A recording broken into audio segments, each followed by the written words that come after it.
Okay, well, good afternoon, everybody. It's Tuesday. It's the afternoon. We're zeroing in on the close of business, and we've got two great guests with us today, and two really timely guests. Let me introduce Andrew Howell and Andrew Baxter from EDF, or the Environmental Defense Fund. Andrew is in charge. He's the Director of Investor Influence. Sorry, that's Andrew Howell. We got a lot of Andrews here. We've already been making jokes about EDF has a lot of Andrews, TPH has a lot of Matts. And Andrew Baxter is the Director of the Energy Transition.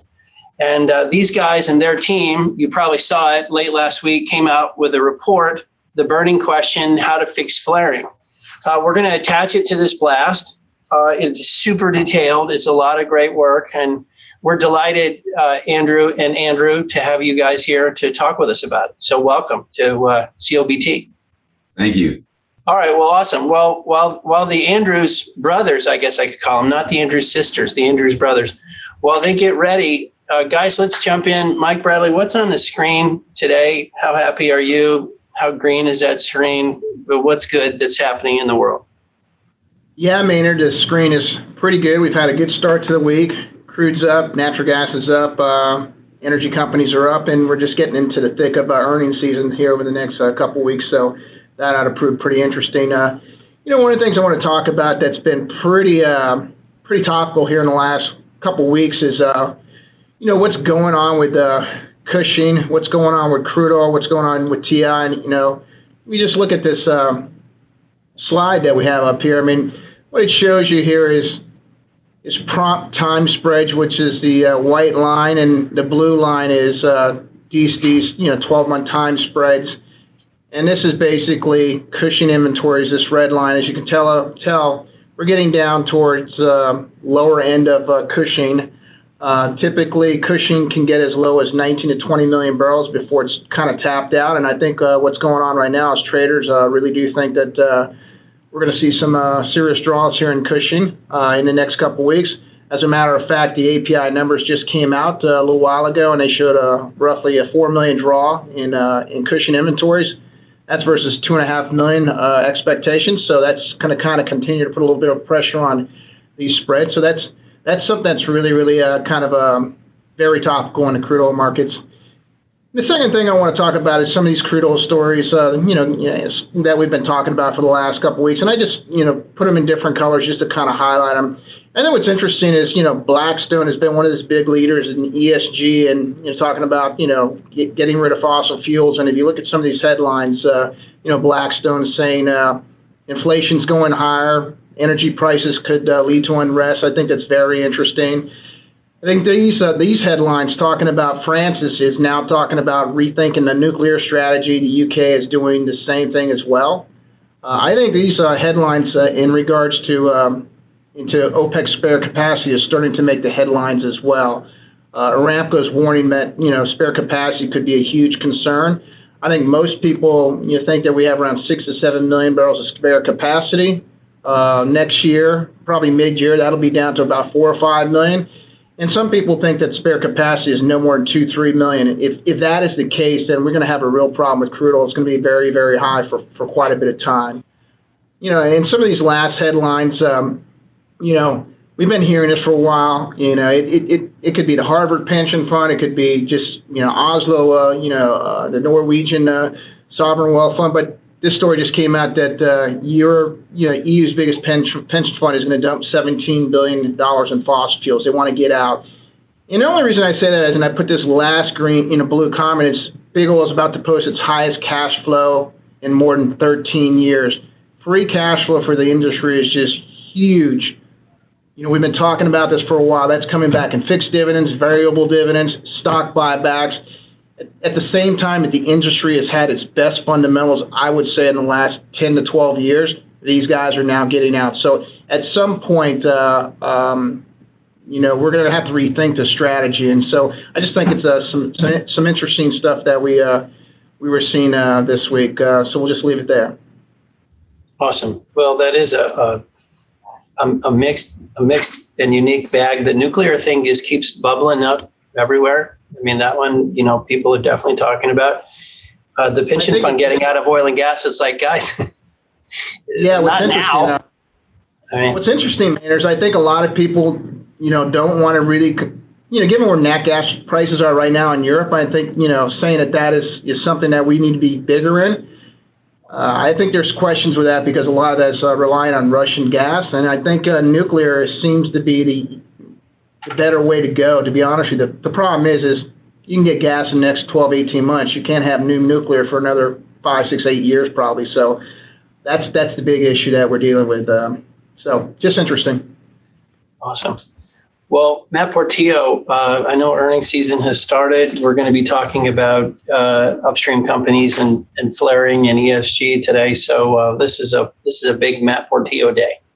Thanks, Maynard. I was just going to hit on a couple topics.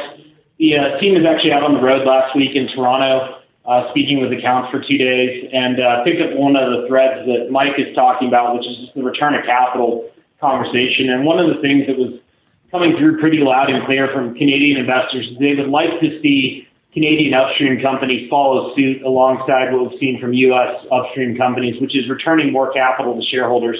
So the Canadian upstream names have been a bit more methodical and a bit more paced around the return of capital strategy. And there's a lot more pressure, I think, coming down from shareholders to get more aggressive on that return of capital strategy.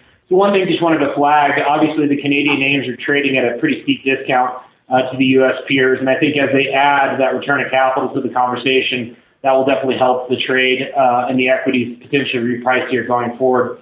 The team is also, through its first day of earnings preview calls, a couple of key themes that are coming up with a lot of frequency. One, investors are keenly focused on messaging around return of capital. We're seeing a lot of interest in potentially seeing higher returns of free cash flow. Right now, the large caps are leading the pack with 50 to 75% free cash flow return conversations. I think you're going to start to see more of the mid caps and mid caps into that conversation over the next couple of quarters. And that's really what's going to drive equity performance. So as we talk to clients, well, there's still a lot of interest in puts and takes on well performance and production and CapEx on a quarterly basis. Messaging around return of capital themes is paramount. And then lastly, on the broader topic of industry financials and where things shake out from a valuation perspective, the spread between the large caps and the small caps has really widened a lot. Our large cap upstream names today are trading at about 12% free cash flow yield to equity. The mid caps are trading in the 15 to 17% range, and the small caps are trading at 20 to 25%. And I think a lot of investors are expecting that spread to basically open the door for further M&A, essentially through mergers of equals, zero premium bids that are immediately accretive to the large caps. And I think that's something that investors are going to start to push. So for the small cap E&Ps that are trading at significant discounts to the larger cap names that are looking to potentially improve their share price performance, our view is adding a big buyback program to the strategy ultimately may help equity performance from here forward. Otherwise, it's hard to find capital flow for those smaller E&Ps with sticky long-only dollars that are tending to gravitate towards the mid and large cap names. So thematically, we see that valuation gap potentially being another catalyst for further M&A as we step out over the next few years, and something we'll be watching, but it's very topical with investors and clients right now. So Matt, one question for you. Why do you think the return of capital discussion is coming later to Canada than it did in the U.S.? It seems like the trend here has been Canada was facing issues prior to the U.S. usually. So any thoughts on why that's happened? A lot of the Canadian upstream companies on the small cap side have been prioritizing a little bit of growth over return of capital in the short term, and that has not been going over well with shareholders. The larger cap companies have been doing a good job of returning capital, but they've been generally contributing buyback 5 to 10% of cash flow and focusing more on debt reduction. Now that they've hit those debt reduction targets, I think clients are expecting them to take a very aggressive approach and potentially putting in the formulaic structure we're seeing in the U.S. of returning 50 to 75% of free cash flow. There's not a lot to do with the cash. Balance sheets are in pristine shape. And at this point, if no one else is going to buy your stock, as Mike highlighted, people are divesting energy equity today. Great time for management teams to pick up the stock and drive cash flow accretion per share without having to drive it through the drill bit. And Mike, anything you'd add about where these upstream stocks are trading, like the implied price of oil and gas in these stocks, or Matt? Yeah, I can hit that, Maynard. So if you look at the long-term implied crude price right now, it's about $55 to $60 a barrel. So as long as you remain constructive on the front end of the curve, and as the fundamentals continue to tighten a few years out, in our view, spare capacity, OPEC continues to fall, the back end of the curve does look cheap to us, and the stocks are basically reflecting the back end of the curve at strip at 55 to 60. So there's still further upside in the equities as we continue to roll forward and the fundamentals continue to tighten here over the next few years. And Maynard, one of the reasons why I think that's important and why I mentioned the OPEC spare capacity, if spare capacity is less than we think it is, and Saudis and others are warning about that, then the back end of the curve can move up. So just something to think about. Well, even if it doesn't, you get a nice few years of a pretty good sized delta. So these stocks look pretty darn interesting. Colin, what would you add, my friend?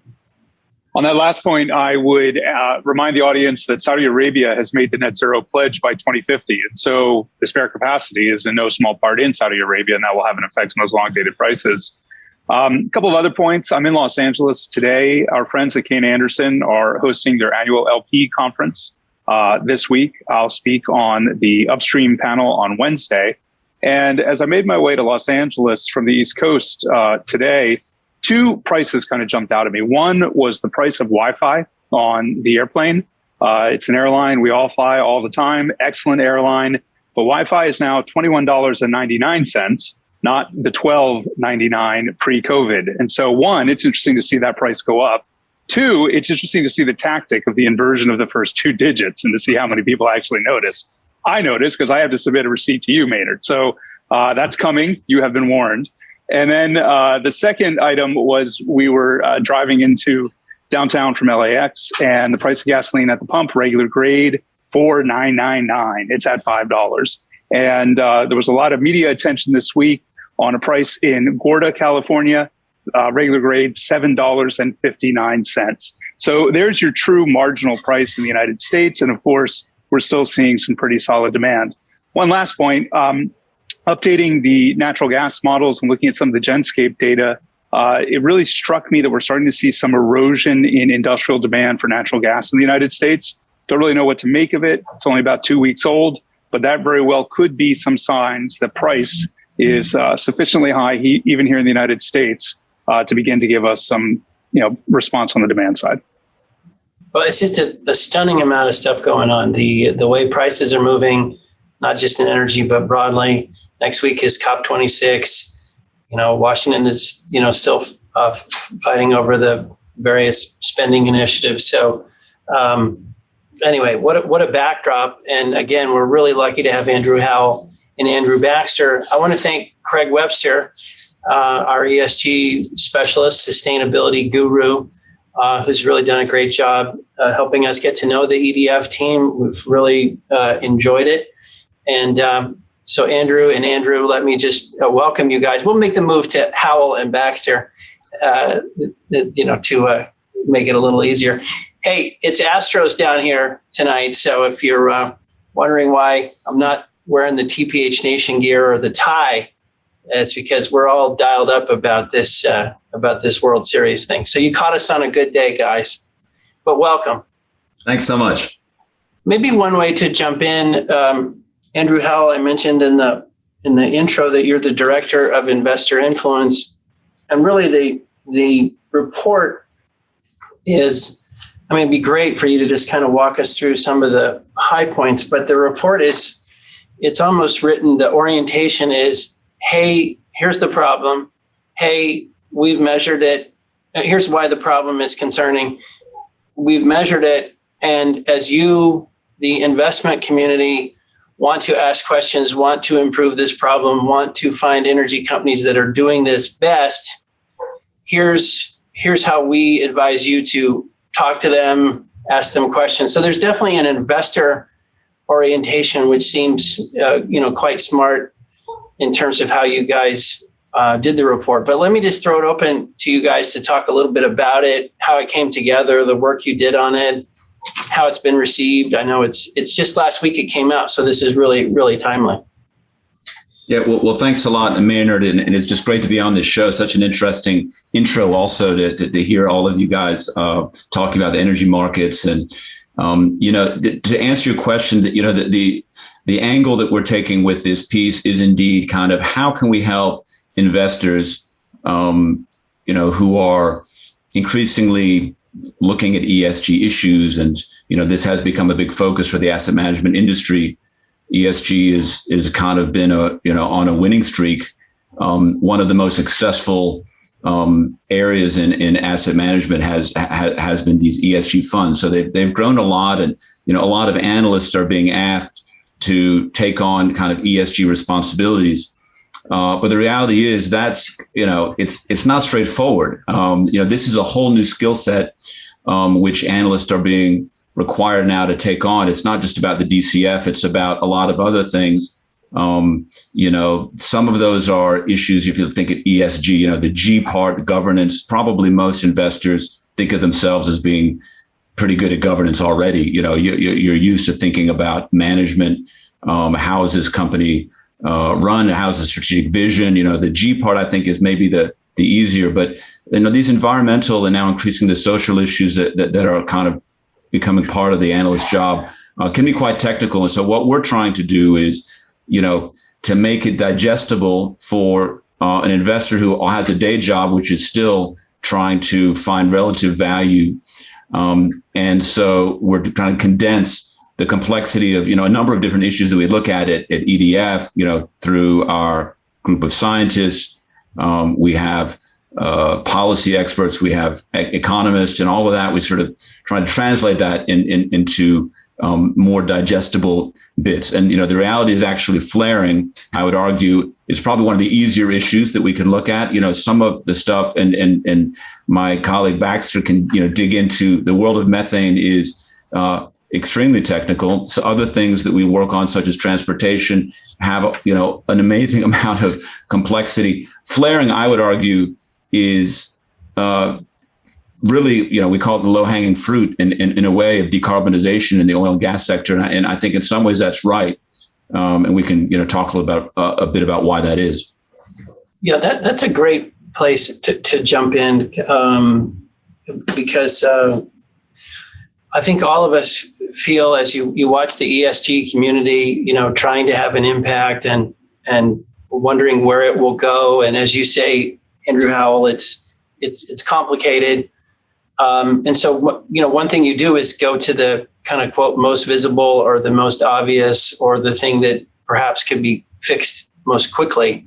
Is that, Andrew Baxter, is that a way, to think about this? And in this study, you've got information on a lot of companies, but it's really a global study.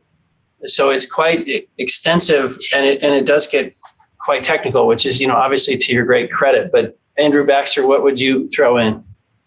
Yeah, I think when we speak to investors and ESG analysts, like a really commonly held pain point is they're forced to be an inch deep and a mile wide on every environmental, social, and governance issue.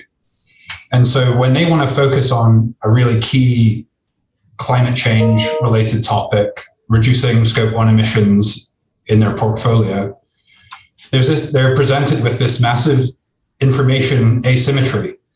They're going to an oil and gas company to talk about flaring, but they're easily outgunned in that conversation. And so part of the value I see with like ESG by EDF getting quite technical is to sort of address this information asymmetry, allow investors to feel more confident about engaging companies on key environmental issues, and also give them a hit list of these are some asks that you can take to companies in your portfolio that are solutions oriented, feasible, cost effective, and like should be sort of at least table stakes amongst all the companies that they invest in.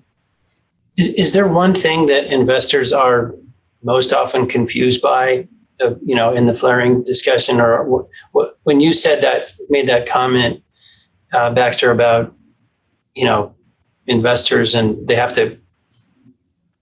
get the information asymmetry. Where is the breakdown usually in understanding, or what do the companies say that the investors have a hard time following, or is there any light you can shed there? Yeah, I would say on the flaring issue, there is a lot of confusion. First, a lot of investors don't actually really understand, what causes a flare. I mean, that you see it when you're driving through oil country, and but actually understanding that, most often this is, associated gas production, and this, it needs to be flared off because there's no place to put the gas.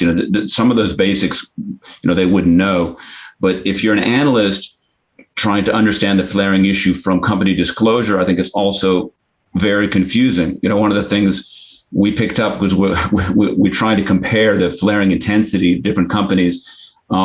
Every company is actually disclosing flaring intensity in a different way. It's almost comical. The number of different units which we came up with, whether it's cubic feet, cubic meters, carbon dioxide equivalent, per day, per year. And it's just a whole lot of work to try to distill that into, piece of information you can actually compare and make some judgment, on what the company is actually doing. So that's an example where unfortunately, you need to do the work and help with that translation. Well, okay, so let's start with that one. When you say flare intensity, are you talking about as a percent of total production? Like explain to our viewers when you guys are talking about that, what you mean. Yeah, so that's a great question. So it's much easier to talk about flaring volumes, right? So that's just the overall amount of gas that is being flared off. That's something which is easier, although there still is nuance about that. How is it measured? And companies can measure that, but also there's satellites that measure flaring volumes. And that's a whole issue which we look at in the report is a data set based on the VIIRS satellite, which is capturing these flaring volumes. But then if you want to compare among companies, you want to look at indeed some kind of intensity measure. So the amount of gas flared compared to production. And the way that we looked at it, which is the most common way it's reported, is relative to gas that is sold essentially by a company. Gas flared to gas sold, that's a percentage ratio, and like that ranges from 1% to, in some cases, over 10%. In some cases, but there are issues with that. That can be distorted if a company has a whole lot of natural gas production. If they have a gas production business, that's going to distort that number. It'll make it look lower. And there are other alternate ways that you could look at that measure, but that's the most common way that we use to compare.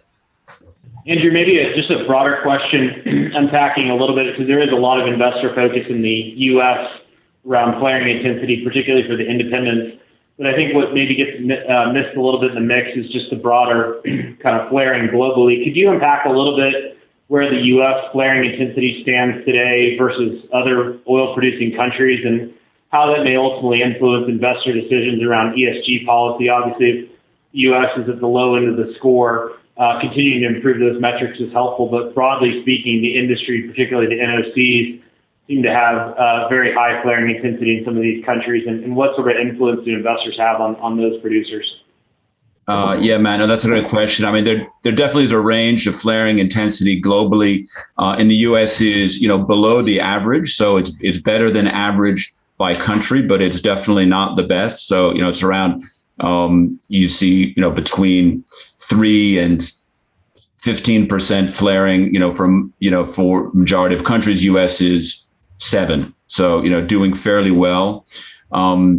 But you have some countries, particularly in the Middle East, where flaring is indeed very high. And what sticks out are, countries like Iraq, Libya, Algeria, and Nigeria. Although Nigeria has seen some improvement, so it's have seen some progress in converting some of that what would have been flared into LNG.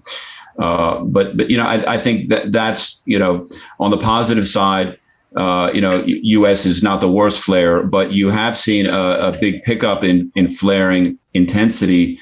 It's come back down again last year, but the previous 2 years. So essentially, when you see the big rise in tight oil production, that saw a real big pickup in flaring, and that you saw that in the Permian and other basins. And that remains, I think, a very important issue for U.S. producers to address.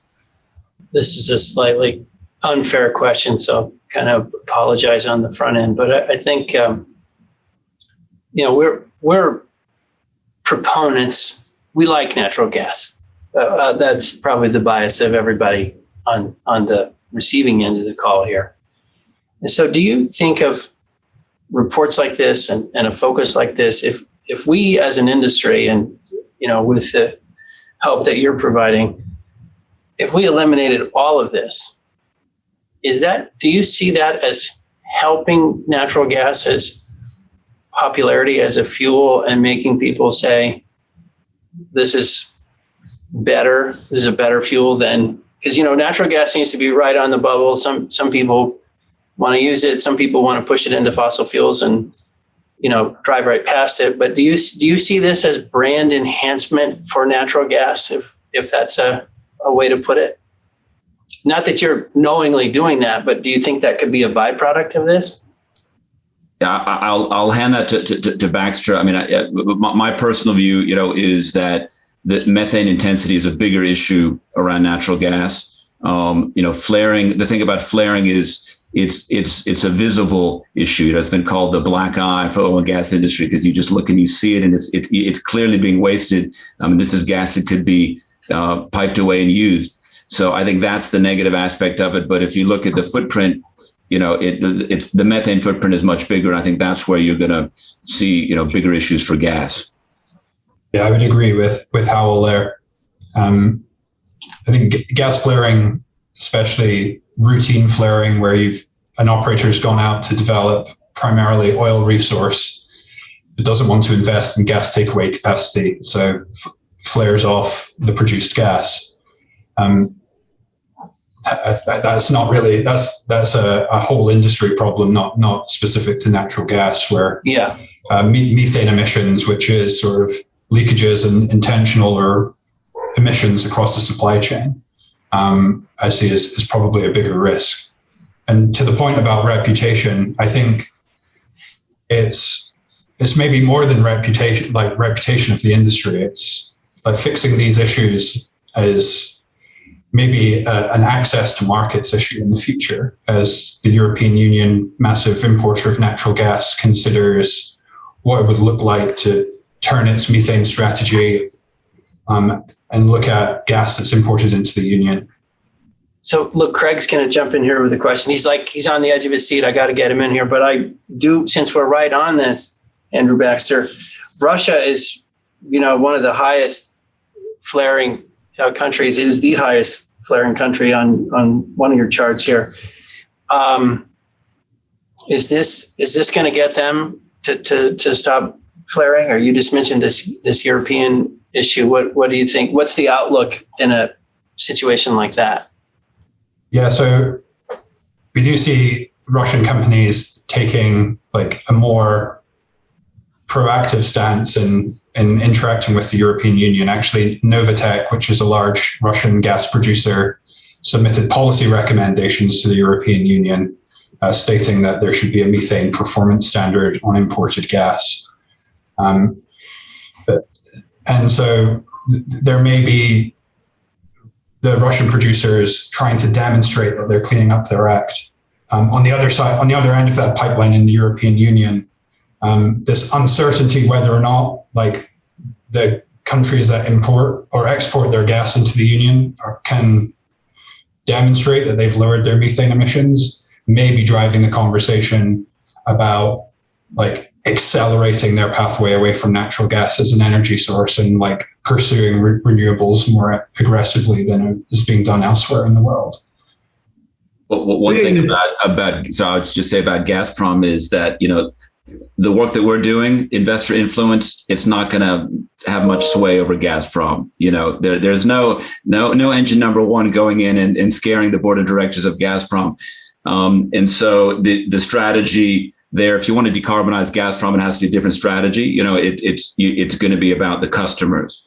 Yeah. And there it is they've just spent billions putting in Nord Stream So they have the ability to pipe all of this gas, into Europe, and Europe can say no because this gas is too dirty. And so I do think that is something which they need to focus on, going forward. So just I guess following on the international conversation, one of the things we hear about a lot these days is satellites, and you mentioned it in the context of flaring. People generally think about it in the context of methane. And the ability of third parties to sort of watch what's going on and measure what's going on. And it's sort of come on very quickly. And I get the question we often hear is how accurate is it? Where are we at as far as those technologies, as far as the data analytics on the flaring side? That sounds like it's maybe relatively easy if you can see the flares from space and measure them somehow. Methane. There's a variety of solutions. And I know Andrew Baxter, I don't want to get too far away from the report, but I know you're very involved with Project Astra and methane in the industry. And I was just curious where you think those technologies are at as far as their accuracy and the ability to rely on them as third parties.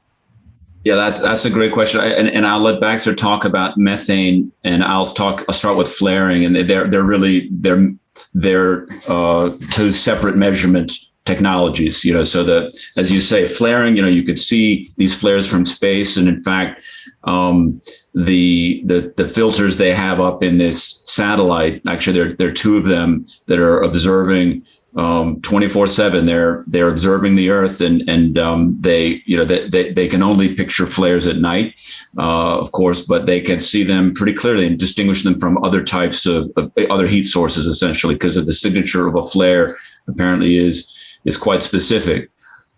So there is a very good database that you can get more or less in real time about flares around the world. They're occasionally, covered by clouds and other things. And you also won't necessarily capture intermittent flare. So a flare, event driven that has a big burst. If the satellite's not over at that point, you miss it. But generally over time, you get a pretty good sense of the flaring activity.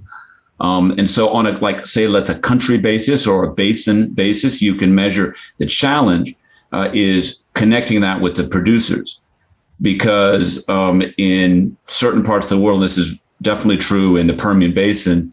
Companies chock-a-block right next to each other. It's hard to know with enough specificity whose that flare that is when you're looking at it from space. And so the companies which are attempting to report on flaring activity and map it to specific producers have struggled in the Permian, the Bakken, in certain areas.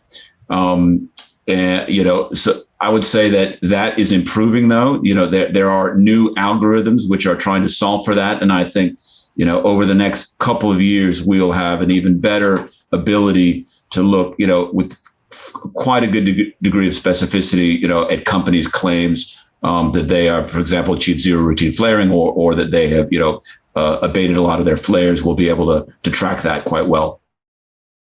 Have you guys seen an estimate of what would it cost to eliminate all flaring globally? Or is there any, I know you got an estimate on, the dollar value of the gas, and that's, different markets. I know that's hard, but is there some kind of calculation like that that's been made?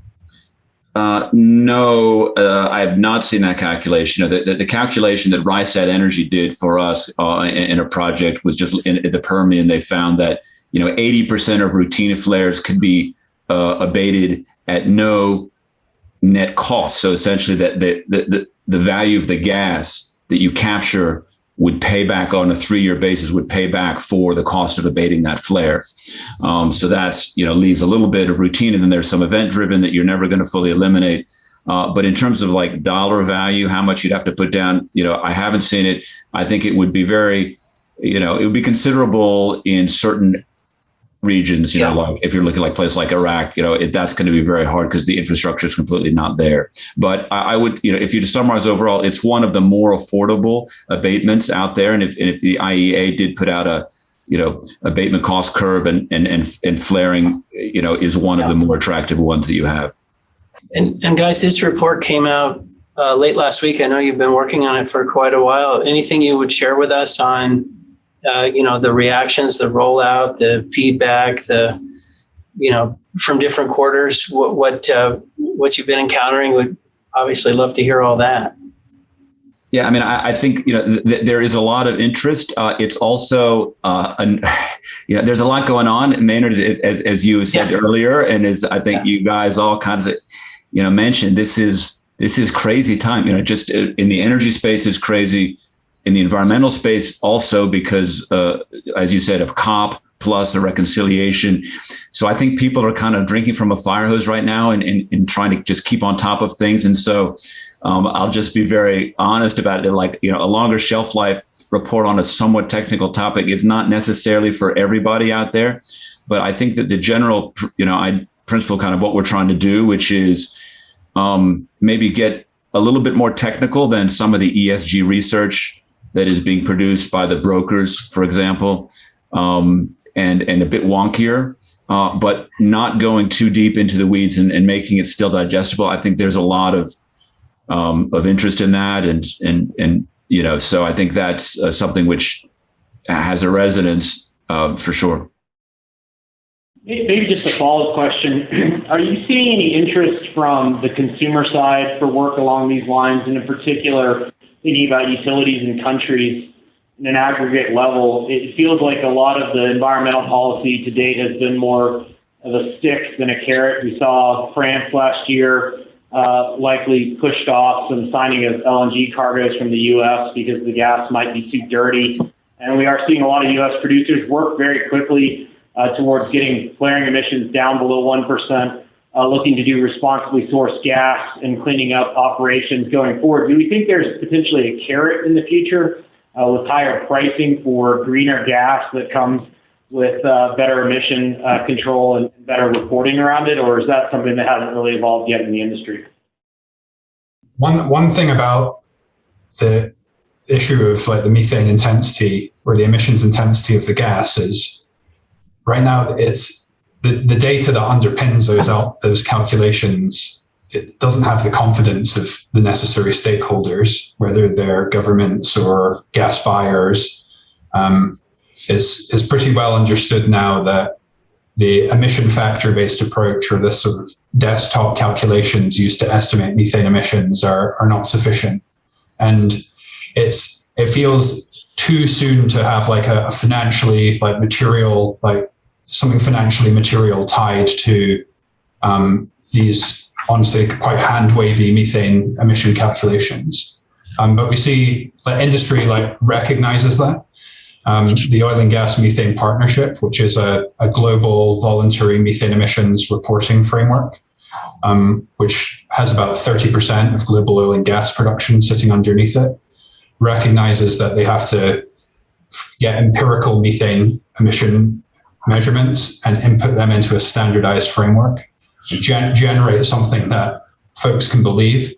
And I think with that base layer, like that, using this like really credible, solid emissions data as a base, I can see sort of that being used to inform customers and regulators and whoever, importers, on like potentially giving upside to a low emission cargo. Maybe just a follow-on question. You mentioned at the beginning there's a lot of data out there, but there's a lot of variability in the data. For the industry folks that are listening to the call today, what would be one or two key points you would highlight in terms of reporting that can really help investors understand this topic and also maybe provide a little bit more clarity on some of the things they're doing to clean up emissions as they move forward? Yeah, I think back to Howell's point around like trying to use like the industry needs to find a consistent set of units to report flaring in, and absolute flared volumes divided by gas sold would be a fairly simple standard, and that we go through that in the report. On the methane emission side, I think the Oil and Gas Methane Partnership is emerging as like this potentially a global gold standard for oil and gas methane emissions reporting. And there are a few big there's EQT has signed up to it, as well as a smaller company. There's little Jonah Energy up in Wyoming, proving that like you don't have to be like a European super major to like approach these like global voluntary frameworks to improve your data.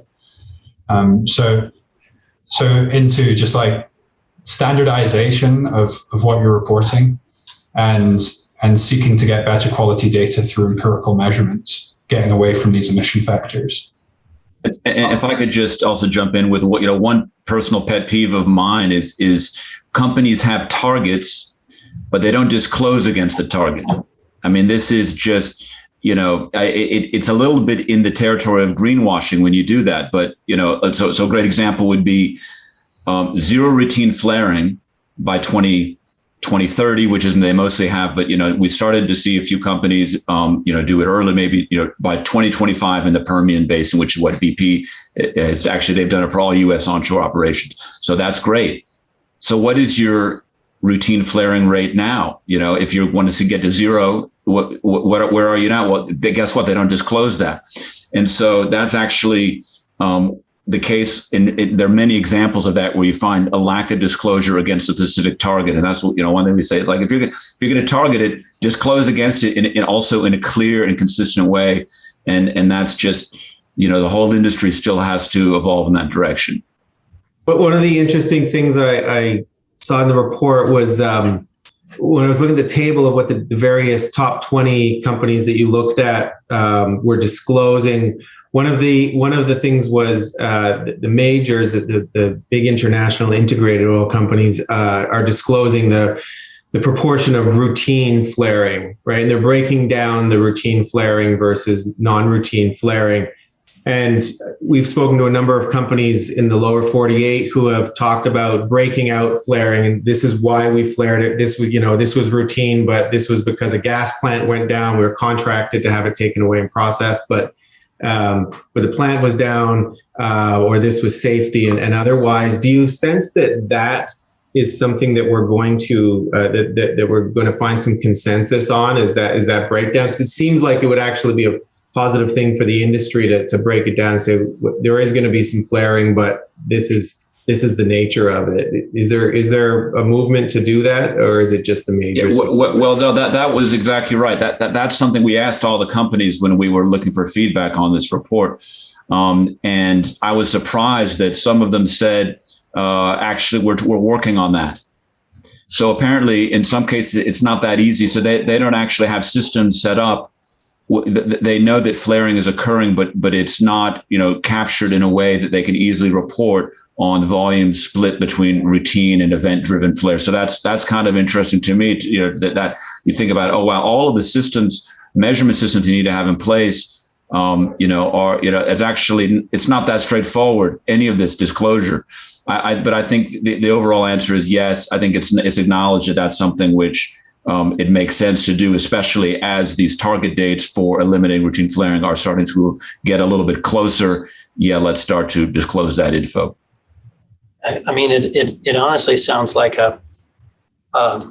it may be counter to the efforts because it's creating okay flaring and not okay flaring as opposed to just, can we please stop flaring? But one question, guys, or comment, I thought it was interesting. You talk a little bit in the report about malfunctioning flares, where the flare goes out and the only thing worse than a flare is just venting. And some of the data you found on the companies that seem to have more of those problems, there's a pattern there. But anything you comment on that? I just thought it was an interesting piece of the discussion. Yeah. EDF's Permian Map project involves scientific overflights of the basin. And in our most recent study, we saw that 1 in 10 flares was malfunctioning or just simply unlit. And as you said, that if there's anything worse than the flare, it's worse than a flare that's just simply ejecting methane straight into the atmosphere. And often companies just don't know this is happening. Like there's an assumption that the equipment that they've installed is working properly. And where we've seen like the industry, like honestly step up and at least some members of the industry in the US step up on this one is doing more regular overflights of their assets. This is how you catch malfunctioning flares. You take an aerial platform, you fly over your assets, and you observe the flares. There's little other way to do it, especially in like the Permian where everything is unmanned and remote. And again, you don't need to be a super major to do this. Craig and I spoke previously at length about methane detection technologies, and you have small companies like there's TRP produce 5,000 barrels a day. And I think there's a misconception that small companies, this is impossible for them to do. It's way too expensive. But you have small operators like TRP who fly all of their assets and find those leaking flares. And on sites that are problematic, they install continuous methane emission monitors. And then they presented all of that in public to the Environmental Protection Agency that's trying to regulate emissions. So I feel like Maynard may be on the show sort of giving the gas industry a kicking, but like there are plenty of companies out there that are taking this very, very seriously, big and small across private and public, that know what they need to do and are moving on trying to get ahead of their peers, ahead of regulation. Are you guys, one question is you talked about, visiting with investors, giving them, this knowledge, helping investors ask the questions that they, might not know exactly how to ask or how to standardize what they're looking for. Do you think the implication of that is that the companies that do well in this category will draw capital? Because I think, you kind of heard it in the lead in, which is the oil and gas companies, the cash flows are coming. They're already here. They're going to continue to come, seemingly. They look like good investments just from a financial perspective. But, there are these questions that investors have about the companies. So does this, in a way, what you're saying, it seems like you're helping money come to the right companies or the better companies when you're doing this, or is that an unfair way to think about this? Yeah, I think that is one way to think about it, and there are a few different ways to think about it. Because that is one. So this can be a tool, and it may not be a tool that works, in the short run. Like right now, we're seeing this commodity squeeze, and a lot of the stocks that are moving would be the ones that were beat up the most before and have the most operational leverage. It may have really nothing to do with their ESG and sustainability policies, but the fact that a lot of the investors we speak with, they're long-term investors. They see themselves as buying, stocks and bonds, for many years. And you want to buy, companies in this case who, are cognizant of the way the world is moving, and who seem to be tuned into the risks and are taking the right steps proactively. And that's a strategy that will win over time. But there's another aspect just to mention, which is the stewardship component, which is, there are a lot of investors which they're going to own oil and gas. And this may be because this is a passive fund or it's, let's say, a very benchmark oriented fund, which is not going to take massive benchmark risk. They're going to own some of that stock, regardless. And so they are learning about this issue and engaging with a company to try to push management, to be aware of the importance of these issues, because that's something which their investors or these fund managers investors really believe in is important. And Andrew, sorry, on this point, it's a great point, but do you find that most of the investors who are drawn to this, the majority of your customers, so to speak, are they ESG funds that are passive, or are they more of an active? Like, is there a way? How do you have a sense of like who's hitting print and saying, "Let's talk"? Is it more the actives, or you would think it would be more the passives and the ESG? But what does that mix look like for you? Is it all of them? It's kind of all of them. It's a boring answer, but honestly, I find that the interest is from all corners. And by the way, it's not only equity either; it's also credit, and in some cases, derivatives investors. We talk to hedge funds, we talk to a range of types of investors, and I don't think there's any clear pattern of passive versus active versus asset class. I think this is something right now that everyone across the gamut, and this embraces private equity as well, is aware that this is a major trend, and kind of how far it will go, whether this is truly about net zero by 2050 or not is still people will debate. But the fact that there's a carbon problem, and this is going to affect the whole industry, and if you're trying to put your head in the sand, it's probably the wrong strategy. I think that's shared by most investors that we come across. So, Howell, we briefly mentioned that COP26 starts in just a matter of days.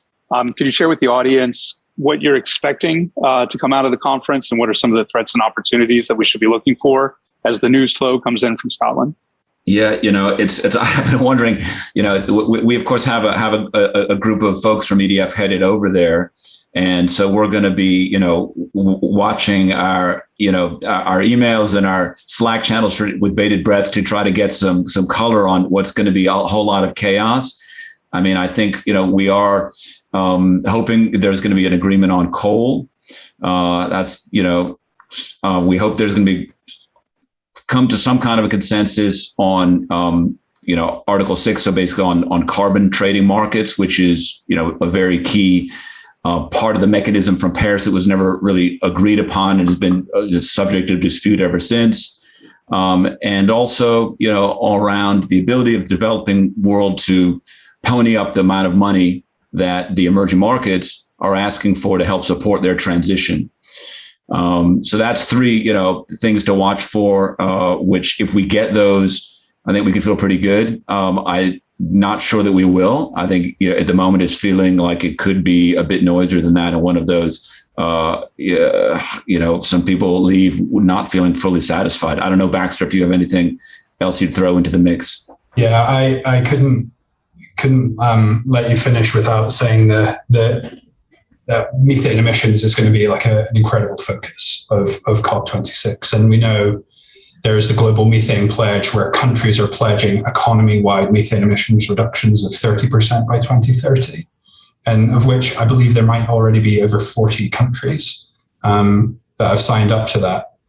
And while that's a really powerful target to set, we'll be looking at, honestly, we'll have to be looking to satellites, as Craig alluded to see across borders, behind borders, and be able to determine whether or not that countries over the next 10 years are really holding themselves to this pledge and reducing emissions across their economy, including oil and gas.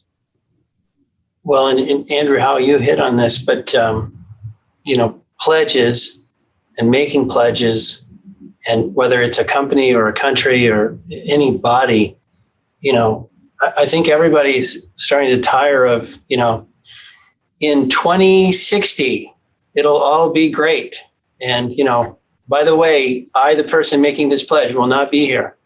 I think we're all looking for kind of nearer term pledges that you can hold people accountable for, just like you were saying, like, what's your target? What'd you do this year? But that's an aside. Okay. Maybe last couple of questions. Do you guys have a feel? I think this has been a debate here. We had breakfast with our friend Tisha Schuler this morning, and we were debating, is all the stress in the world around energy prices right now and energy reliability and availability, what is it going to do to the transition debate and to the overall process here? Because there's one school of thought which is, okay, we got to toggle here. We got to slow down. We got to think about what we're doing, because we're doing too much disruption and we're not getting the gains we want. There's another school of thought, which is, let's accelerate and, go ahead and make the move. And, so there's a bunch of schools of thought. I'm curious if you guys have any concerns or reactions or observations on that debate. Yeah, and I'd love to hear Baxter. I don't know if we've discussed this directly, but it really is a huge question. I don't know if we're kind of talking our own book here. Like, my inclination is that it is the latter more than the former. So that this is going to encourage the energy transition more than it's going to put a stop to it, to discourage it, even though in the near term, China's firing coal plants, back up, and there's a desperate effort, just to get energy online, but which is fossil fuels at the moment. But I think that ultimately this serves, as a reminder that our dependence, firstly, on fossil fuel supply abroad, and this is particularly big in Europe, where it's the Russian gas, which is it's just not enough to keep Europe switched on right now. And the fact is that renewables are a source of energy security in many cases, and on top of that, they also happen to be quite affordable, and like by far the most competitive right now, solar, at current fossil fuel prices. So that is my view, but it's going to be noisy, and I think it is unfortunately a wake up call that this energy transition is going to have squeezes along the way that can be expensive, and in some cases if the heat turns off, it's going to be a lot worse than just expensive. So it's a challenge for sure. I don't know, Andrew, Baxter, if you had anything you wanted to add to that. Yeah, I think the tide has changed, and like the public perception and perception of folks in governments around the world around like continued use of fossil fuels. I'm not sure if like price volatility is going to change folks' apprehension, concern, horror about the effects of climate change, which are also going to magnify. So I think ESG issues around the oil and gas industry, reducing flaring, reducing methane emissions, I can't imagine that's going to go away, and it's probably going to be a major part in how the hydrocarbon industry plays in the energy transition. Well, I think one unfortunate conclusion we have here is, I know you guys are super engaged in really trying to inform and improve the debate, and you dialogue with the companies, and you're looking for education, and there's just not a lot of us in the middle trying to just grab the issues and understand them better.